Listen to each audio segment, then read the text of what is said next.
Hello friends, welcome to my channel.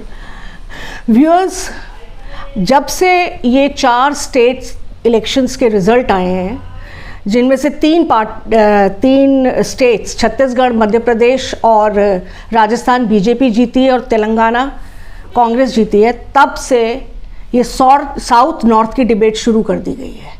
Congress के नेताओं के अगर आप जवाब और उनके ट्विटर पे जो उन्होंने कमेंट्स डाले हैं वो देखेंगे तो आपको बड़ा अफसोस होगा। क्या कोई तो ये कह रहा है कि कांग्रेस साउथ की पार्टी है, बीजेपी नॉर्थ की पार्टी है। कोई ये कह रहा है कि बीजेपी उन इलाकों में जीती है जहाँ पे लोग कम पढ़े लिखे हैं और कांग्रेस उन इलाकों में जीती है जहाँ पे लोग ज़्यादा पढ़े लिखे हैं। मतलब इस तरह के अजीब और गरीब स्टेटमेंट और देश को नॉर्थ और साउथ में डिवाइड करने की पॉलिटिक्स शुरू कर दी है। इन लोगों को शायद अभी तसल्ली नहीं हुई है कि जो 1947 में हमारा देश का बंटवारा हुआ था, अब ये दक्षिण और उत्तर भारत और दक्षिण भारत में इस देश का विभाजन करना चाहते हैं। इन नेताओं को इससे कोई मतलब नहीं देश कहाँ जा रहा है, बस देश का एक टुकड़ा मिल जाए इनको शासन करने के लिए, इनको अपनी सत्ता स्थापित करने के लिए। अरविंद केजरीवाल को ही ले लीजिए, आपको याद होगा जब पंजाब में इलेक्शंस चल रहे थे पिछले वाले, तो इन्होंने खालिस्तान समर्थकों का सपोर्ट लिया था इलेक्शंस में। तो जब कुमार विश्वास ने अरविंद केजरीवाल से ये कहा कि आप इन लोगों का सपोर्ट क्यों ले रहे हो, ये तो खालिस्तान की मांग का समर्थन करते हैं, तो जानते हैं केजरीवाल ने क्या जवाब दिया था। केजरीवाल ने कहा था तो क्या हो गया, खालिस्तान बन जाएगा तो मैं खालिस्तान का प्रधानमंत्री बन जाऊंगा। मतलब जो नेता इस तरह की विचारधारा अपने देश के बारे में रखता हो, उसको इससे कोई फर्क नहीं पड़ता कि उसके देश का एक टुकड़ा टूट के अलग हो जाएगा। उसको केवल इससे फर्क पड़ता है कि उसको सत्ता मिलेगी या नहीं मिलेगी और कहाँ मिलेगी, वो उस टुकड़े पे भी शासन करके खुश है। तो ऐसे नेता, मैं तो कहती हूँ ऐसे नेता की फ्री बिजली, फ्री पानी, उस पर लात मारनी चाहिए। भाई पहले हज़ारों साल, 1000 साल ये देश गुलाम बन के रहा, बाहर से लोग आए, उन्होंने शासन किया। कितने साल तो मुगलों ने शासन किया, उससे पहले भी कितने मुस्लिम आक्रांता आए थे जिन्होंने शासन किया, फिर 200 साल अंग्रेज़ों ने शासन किया। बड़ी मुश्किल से हम आज़ाद हुए हैं 1947 में, और अभी 75 साल नहीं बीते और ये पॉलिटिशियंस इतने स्वार्थी हैं, अपने स्वार्थ के लिए इस देश को फिर तोड़ने के लिए तैयार हैं। ये सारी जितनी भी है ना, ये टीएमसी वगैरह, इनको कोई मतलब नहीं है। इनको बस वो टुकड़ा मिल जाए जिसपे ये क्या कहते हैं, सत्ता अपनी राजा बन के रहें और वो प्रजा के ऊपर क्या कहते हैं रूल करें, बस इससे मतलब है।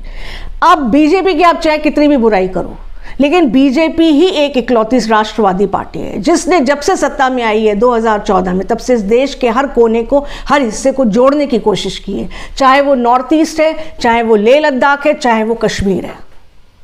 चलिए, मैं इन चीज़ों की डिटेल में तो नहीं जाना चाहती अभी इस टॉपिक के। हम जो टॉपिक आज का है उसको डिस्कस करेंगे, और आज का टॉपिक है तमिलनाडु। अब ऐसा है कि तमिलनाडु में आप जानते हैं कि 2 पार्टीज़ जो है उनका बोलबाला है, AIADMK और DMK। मेरे ख्याल से 1967 में कांग्रेस लास्ट टाइम, मतलब कांग्रेस की सरकार थी, उसके बाद से कांग्रेस का अस्तित्व इस स्टेट में बिल्कुल ख़त्म सा ही हो गया। वो कभी AIADMK के साथ अटैच हो जाती है, कभी DMK के साथ, दल बदलू की तरह, जहाँ उसको लगता है ज़्यादा मलाई है उस तरफ अटैच हो जाती है। उसका अपना कोई आइडेंटिटी अब तमिलनाडु पॉलिटिक्स में कांग्रेस की नहीं है। बीजेपी की तो पहले से ही नहीं थी, लेकिन अब जो है बीजेपी इस स्टेट में भी अपना अस्तित्व इस्टेब्लिश करने की कोशिश कर रही है। अब ये जो दोनों पार्टीज़ हैं, AIADMK और DMK, ये दोनों ड्राविडियन आइडियोलॉजी में बिलीव करते हैं। और ड्राविडियन आइडियोलॉजी को अगर मैं एक छोटे से उसमें डिस्क्राइब करूँ तो एंटी हिंदू आइडियोलॉजी, एंटी सनातन आइडियोलॉजी। इन पार्टियों का जन्म ही एंटी हिंदू आइडियोलॉजी की वजह से हुआ था, आंदोलन की वजह से हुआ था। 1960s में एक आंदोलन चला था, द्राविड कज़ाकम, ब्राह्मणों के खिलाफ, मंदिरों के खिलाफ, मूर्ति पूजा के खिलाफ, इन सब के खिलाफ ये आंदोलन चलाया गया था। और इसी आंदोलन के रिजल्ट में ये पार्टी पैदा हुई थी, DMK। जैसे कि अन्ना आंदोलन से केजरीवाल की पार्टी पैदा हुई, आम आदमी पार्टी, इसी तरह से DMK। और DMK जो थी, क्या कहते हैं, टोटली एंटी हिंदू पार्टी थी। जैसा कि अभी आपने DMK के जो चीफ हैं स्टालिन, इसके तमिलनाडु के चीफ मिनिस्टर, उनका जो बेटा है उदयनिधि मारन, उसने क्या स्टेटमेंट दिया था अभी पिछले महीने कि सनातन जो है एक बीमारी की तरह है, जैसे डेंगू है, मलेरिया है, और सनातन का केवल विरोध नहीं करना चाहिए, सनातन को ख़त्म कर देना चाहिए। मतलब इतनी नफ़रत है इन द्रविडियन जो ये पार्टीज़ हैं इनके मन में हिंदूज़ के लिए, सनातन के लिए, है ना। तो आप इस स्टेटमेंट से ही अंदाज़ा लगा सकते हैं कि कितना मतलब इनको नफ़रत है। अब ये दोनों द्रविडियन पार्टीज़ जो हैं ये कांग्रेस को तमिलनाडु को पिछले 5 साल से रूल कर रहे हैं। कभी AIADMK आ जाती है, कभी DMK आ जाती है। AIADMK DMK से ही निकली है। DMK की शुरुआत में इनके लीडर थे अन्नादुराई, उसके बाद बने करुणानिधि, और करुणानिधि के बहुत अच्छे मित्र हुआ करते थे MG रामाचंद्रन।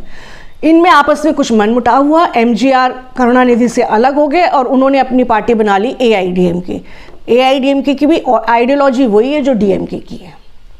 तो 50 साल से यही दोनों पार्टीज़ जो हैं इस पे रूल कर रही हैं तमिलनाडु पे।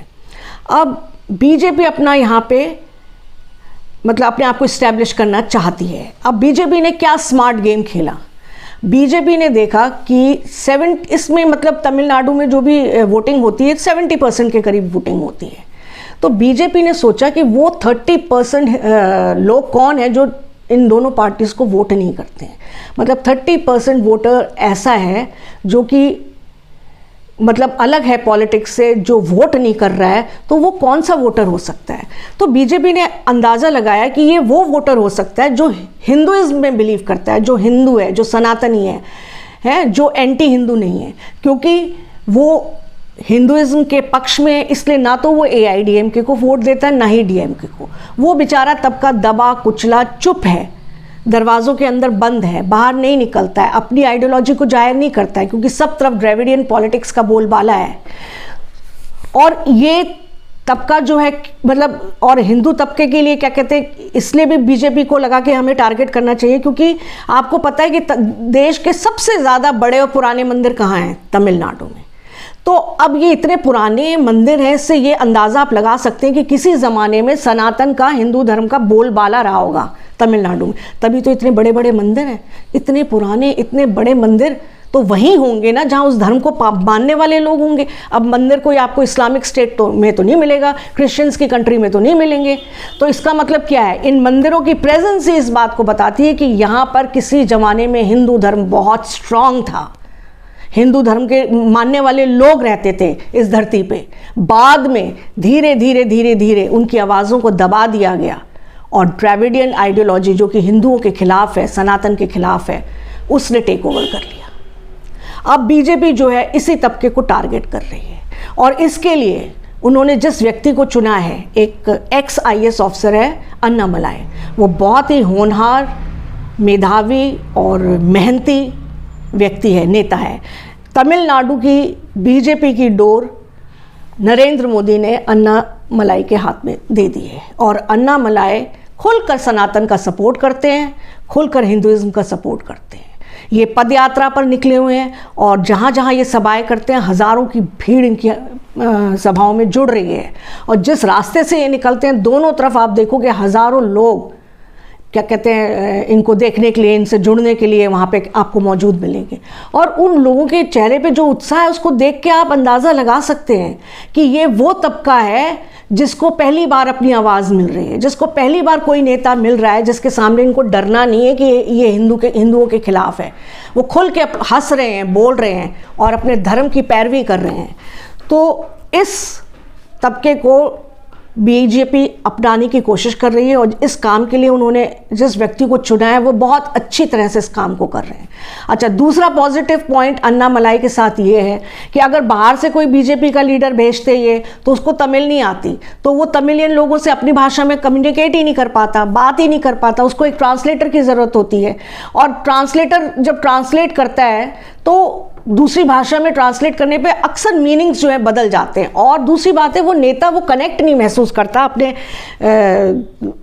लोगों के साथ जिनसे वो बात कर रहा है, क्योंकि बीच में वो ट्रांसलेटर को ट्रांसलेट करना है। अन्नामलाई की सबसे पॉजिटिव बात ये कि वो तमिलनाडु को बिलोंग करते हैं, तो वो तमिल भाषा में लोगों से बात कर रहे हैं। वो लगातार लोगों को बता रहे हैं कि किस तरह से हमें अपना ट्रेडिशन, अपना कल्चर, अपनी संस्कृति, अपने सिविलाइजेशन को भूलना नहीं है, फिर से जगाना है।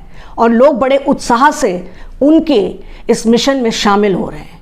ये एक बहुत ही पॉजिटिव साइन देखने को मिल रहा है तमिलनाडु में, और इसका असर अभी जो लोकसभा के चुनाव होंगे उसमें आप देख सकते हैं। अभी तक बीजेपी को तमिलनाडु में एक भी सीट नहीं मिलती थी, लेकिन बीजेपी उम्मीद कर रही है कि इस बार जो लोकसभा के चुनाव होंगे उसमें उसका खाता खुलेगा तमिलनाडु में। और ऐसे ही एक दिन तमिलनाडु में वो दिन आएगा जब बीजेपी अपनी सरकार बना सकेगी। अभी आपको लग रहा होगा कि असंभव है, नहीं, किसी ज़माने में कर्नाटका में भी असंभव लगता था। वहाँ बीजेपी का कोई जड़ें नहीं थी, कोई अस्तित्व नहीं था। बहुत छोटी सी शुरुआत की, और वो छोटी सी शुरुआत 20 साल में इतनी बड़ी हो गई कि कर्नाटका में बीजेपी ने बहुमत के साथ अपनी सरकार बनाई थी। अब वही तमिलनाडु में भी होगा, स्लो एंड स्टडी। आप देखेंगे कि आज से 20-25 साल बाद बीजेपी की सरकार तमिलनाडु में भी स्थापित होगी, और द्रविडियन पॉलिटिक्स की जो मोनोपोली बनी हुई है ये या तो कम होगी या ख़त्म होगी। मेरे इस प्रोग्राम के बारे में आपके क्या विचार हैं, प्लीज़ कमेंट्स बॉक्स में लिख के ज़रूर बताइएगा। और अगर आपको मेरा प्रोग्राम पसंद आया है तो मेरे चैनल को सब्सक्राइब कीजिए और इस वीडियो को लाइक कीजिए। Thank you. जय हिंद।